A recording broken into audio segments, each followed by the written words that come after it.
गे जिला अररिया में चलो पगली हमरे शासन जाने पुलिस पर शासन गे ना। और ये गाना बड़ा ही प्यारा सा है। स्टेज के माध्यम से लक्ष्मी म्यूजिक सेंटर पे आप लोगों ने बहुत प्यारा आशीर्वाद दिए और मैं चाहती हूँ अररिया जिला के नाम पे भी आप लोग उसी तरह प्यार और आशीर्वाद दीजिएगा। ये भी गाना मिलियन छुएगा। और बहुत आप लोग आशीर्वाद दिए हैं लक्ष्मी म्यूजिक स्टूडियो पे। अब स्ट्राइक भी दे सकते हैं। म्यूजिक साइड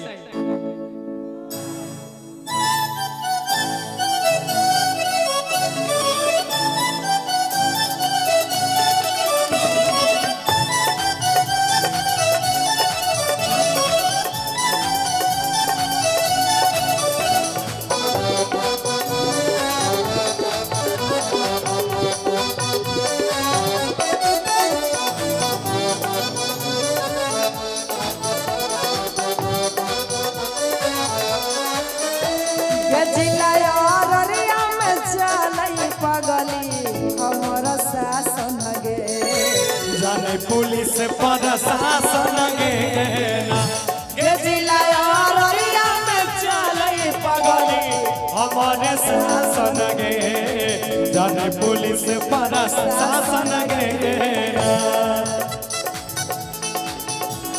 अररिया जिला के नाम से ताली हो जाए जोरदार। धारा धारा गोली चलतो अररिया के चौक पर नाचे पर तो छौरी तोरा राइफल के लोग पर नाचे पर तो छौरी तोरा राइफल के सुनेगा भैया। हेलो आगे धारा धारा गोली चलतो श्यामनगर के चौक पर के धारा धारा गोली चलतो श्यामनगर के चौक पर नाचे पर तो छौरी तोरा राइफल के लोग पर नाचे पर तो छौरी तोरा राइफल के लोग पर।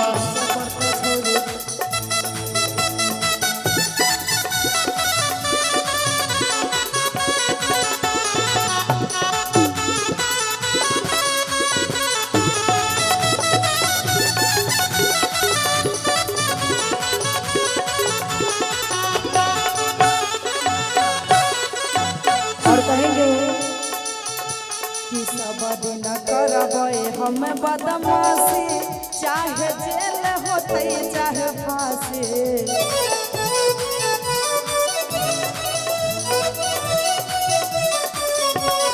सब दिन करबै हम बदमाशी चाहे जेल हेतै चाहे फांसी।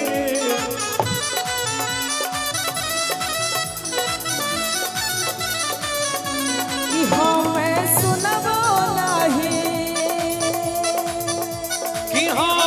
सुनबो पगली के करो भाषण गे जाने पुलिस पर जिला अररिया में चले पगली हमारा शासन गे।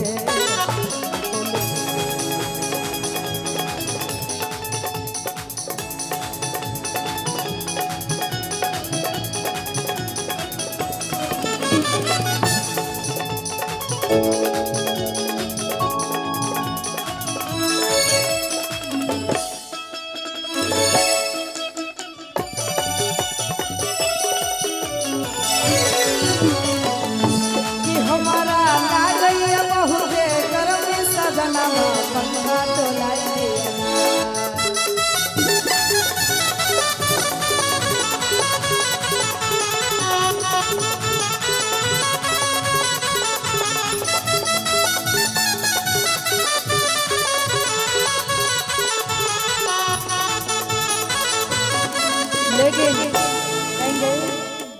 कि श्यामनगर के छौरा जे कर दे तो डर कि बीचे कटिहार में हो जाई भी मर्डर।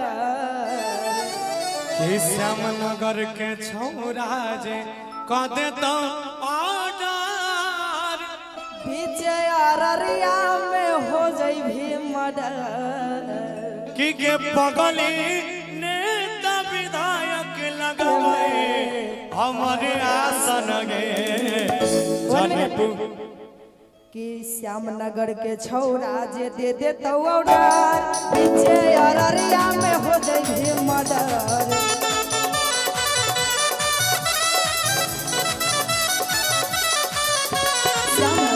छौरा जे कर दे तो ऑर्डर ये कटिहार में हो जाई मर्डर।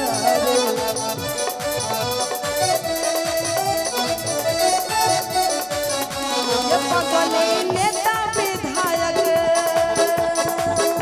के पगली नेता विधायक लगबई हमरे आसन गे पुलिस पर